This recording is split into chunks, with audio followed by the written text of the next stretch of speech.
There's a bloke with a lot to say. Would you like to comment for my YouTube channel? This is just a personal effort.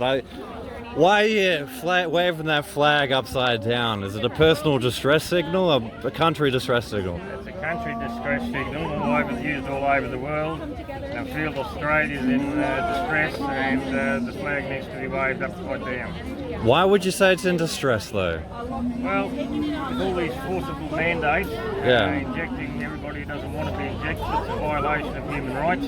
Yeah. And this COVID so-called pandemic, so-called scamdemic, it's just a cover for digital currency, for digital identity, and many other things. And this has already started under the cover, under the smoke screen of COVID scamdemic. Has the mandates decimated your life in any way? They have big time. Yeah. I lost my job. Crikey. I lost my part-time job. I used to do markets. I don't have to do markets anymore either. Yeah. And so that's totally destroyed my income. Yeah. My job used to pay for my mortgage. Yeah. And my age pension pays to keep me alive, really. So what would you say to anyone that says you're an anti-vaxxer or a conspiracy theorist?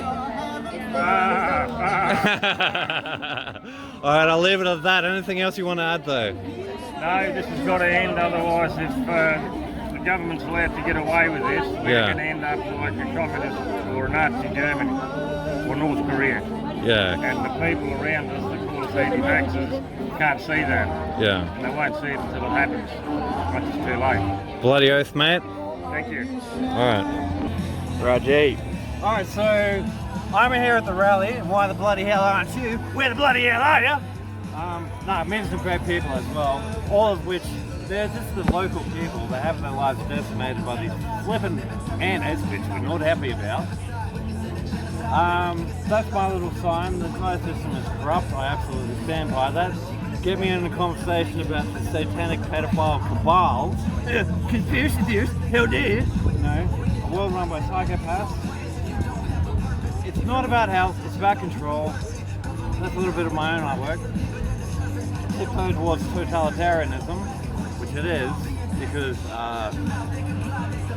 incrementally, as more as you acquiesce by authoritarian control measures, it's going to continue to get worse. You think it's going to fucking end at one booster or the third booster? No, it's not. You need to bloody wake up. Compliance is the killer, isn't it? Yeah. And anyway, yeah.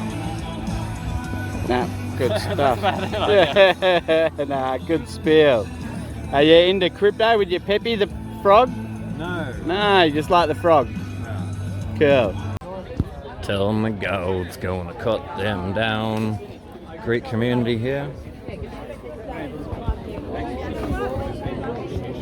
Hey, excuse me, would you mind if I ask a few questions? I'm filming, obviously. Well, see, these vaccine mandates, you don't necessarily want to enforce them, do you? I'm not allowed to make any political comments at all. Okay. It's completely against our policy to make any political comments in relation to the government policy. Would you not say, as police, that you're prioritizing these mandates instead of actually enforcing real crimes? Would you not say that your very limited resources you've delegated to these health orders? What I can comment about that is it's a very fine balancing act on our resources here and our resourcing to the rest of the public. Yeah. So we allocate our resources the best we can to address all the requirements of the public. Oh, okay. So I'll make it very clear, as these protests have been going on weekend after weekend or fortnightly as they are, this is actually the first one I've come to. Oh, okay, cool. All the other ones that have been going on, I've actually been attending to family violence cases, road crash injuries, assaults, all sorts of stuff. So we're still responding to all the other crime in the community as well as responding to Bonza. Well, I just want to divide and conquer because you're not the enemy, the police are not the enemy. No, we're never the enemy. I know. People think we are the enemy. Yeah. Alright. Alright, I'll leave it at that. Thanks for having a word with me. Thanks, bloke. I'm talking with, I didn't get your name, bloke. Sebastian. Sebastian, he's a French dude. No, I'm Australian since 25 years. Okay. Sorry for my accent. Well, he's going to explain to me how these mandates has decimated his life. This mandate was really a problem for me because I couldn't go to WA. WA. I am working in WA. Yeah. That means that even if I am vaccinated, and I am, I couldn't go to work.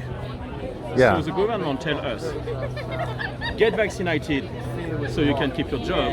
Yeah. And finally, I did what they said, but I couldn't work. So what do I do? I cannot do anything else. That's what they asked me to do. And they said the border will be open in December, will be open on the 5th of Feb. Yeah. And finally it's never open. I'm running a business.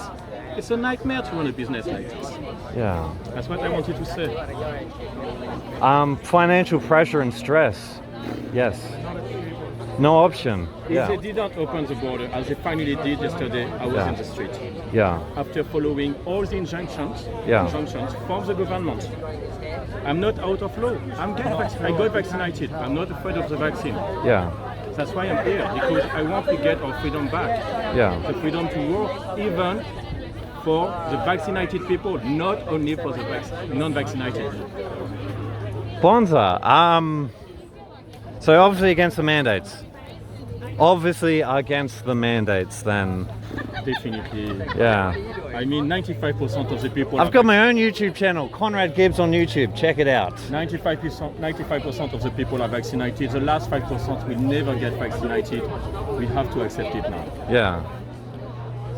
So they're giving us a number. I'm going to wrap it up in any way. I can edit it later. Want to shout out to anyone, or just it's not someone you know, and just I don't know. Don't know. Conclusion. Conclusion. I will say that the conclusion is that what we did today. Yeah. The consequences will not be for us, will not be for me, will not be for you, but I think it will be for the kids. Yeah. For our kids, for our little kids in 40 years, when our kids are going to take the power, because they will be 50, 60 years old, in their education, ADA. G'day, Darwin! It should be said, you can follow the rules of the government even if they are totally crazy. Thanks for coming, everyone. Bonza! We have to take care of that. Brilliant, thanks, mate. Week in, week out, coming to these events at the moment every fortnight. The rally, and I've got this bloke about to explain the Matrix. Yeah, well, it just makes a reference to when Neo's first pulled from the Matrix, unplugged per se. Yeah. He goes back into the Matrix to see the Oracle for the first time. Yeah. And he's waiting in the waiting room, and there's a kid there, and he's bending a spoon. And he turns to Neo and he says, "Do not try to bend the spoon, that is impossible. Instead, try to see the truth." And Neo goes, "What do you mean the truth?" "There is no spoon." And then you see it is not the spoon that bends, but it is your reality. Along them lines anyway, so. Would you say that's perception, or? It is. It means once you realise when you're unplugged, Yeah. the reality of everything is just in your head.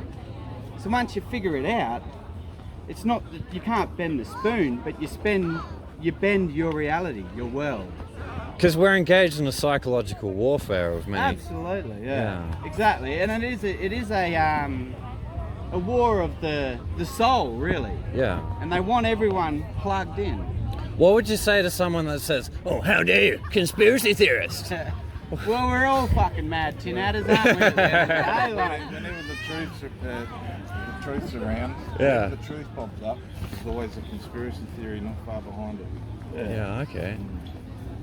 So everything's a conspiracy theory till it becomes the truth. Yeah. So, and that's why once you figure it out, you can't lose. Whether as a person or this oppression continues, and we do continue to lose, it doesn't really matter, because once you figured it out, you've freed yourself. In fact, I wouldn't even say continue to lose. Don't demoralize people. Maybe it's... Yeah, not... Because it is designed to break you. Yeah, I wouldn't say it like that, but Yeah. it's the whole perception of it all, though, yeah. All right. So, be open-minded. Stay free, stay open-minded, Bryce. That's exactly right. All right. Making stick structures. Me and Hayden. Yep. Plenty of people. Alpha.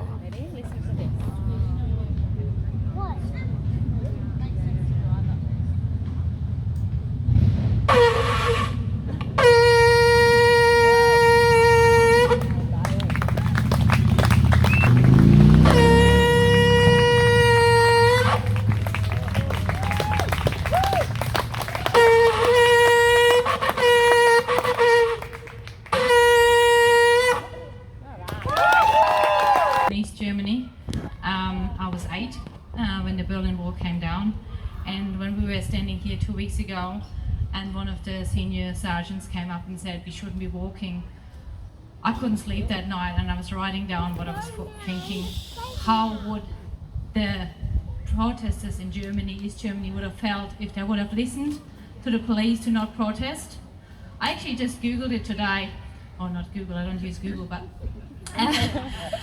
looked it up. There used to be, and I know a lot of the history, but some stuff you forget over the years. It's been 32 years ago. They used to be on Mondays. They mainly protested, because I know it, because parts of my family did, they mainly protested for travel freedom. So I've written down this. So 2 weeks ago I listened to the senior sergeant asking us not to march. I would like to ask him what he would have told the East German people who protested weeks after week to have the freedom to travel to see their loved ones outside of East Germany, to attend weddings, funerals, birthdays, meetings, farewells. For example, my mum couldn't see the wedding of my cousin. 3 weeks later she could, because the Berlin Wall came down. Just an example. You see, they didn't give up. They went on the streets during weeknights every week to finally have their demands heard, till the Berlin Wall moment happened and the Berlin Wall came down. I was born in this country. My friends and family went on the street and they won. I was 8 years old, and it was hard to describe the feeling of joy I had when we set out in our Trabi. I don't know if you people know the East German cars they used to have. No heating, no nothing. I still remember I was freezing cold. I was wrapped up in a blanket to see the other part of my family in West Germany. I thought I was free for the rest of my life. I always counted my lucky stars. When I came here to live in this country, fall in love with an Aussie. I thought I was one of the freest countries, one of the best countries in the world, till this virus came along. I have not been able to see my family and friends in over 2 years. I missed the wedding of my mum. And it wasn't her first, and not her second or third, it was her first ever marriage, and I missed it. What gives me chills is the reassembling to communist East Germany. No free travel, mandatory vaccinations. Neighbors and friends got asked to dob on each other. Restriction to free speech, permanent surveillance. I'm glad these protests in East Germany did not feel intimidated by the East German police. They didn't give up, and it ended up to lead to the fall of the Berlin Wall. And this is a moment to ever to remember in the history and in all the history books. So let's make history now and don't give up, because we will win this and the truth will prevail. Yeah!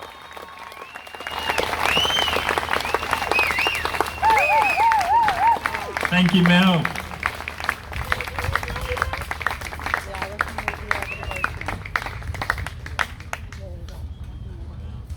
Oh wow, well that was some awesome speeches. Thank you everyone who got up today.